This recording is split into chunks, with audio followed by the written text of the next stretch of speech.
A desperate appeal to Justin Trudeau from a former Afghan interpreter for the Canadian Special Operations Forces. The Prime Minister, please, sir, help. This is the right time to do something. I am so emotional right now. I could not express the feelings of these people to you. The situation on the ground is dire as the Taliban hunts former interpreters, thousands of them told to drop everything and travel to Kabul for extraction to Canada. But then the embassy shut down and flights stopped. These photos show former interpreters and their families exposed and vulnerable, with the situation worsening. And they didn't have any information, and they were panicking.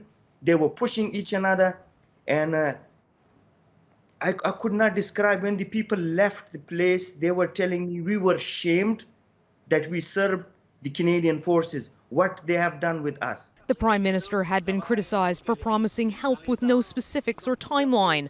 On Monday, that changed.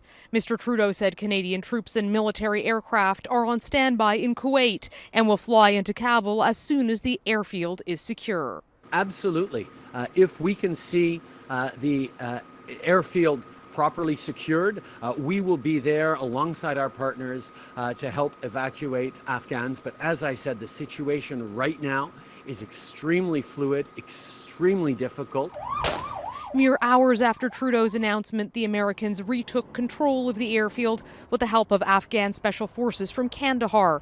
Global News has learned Canadian flights and special forces are ready to resume evacuation flights as soon as the Americans grant them clearance to land.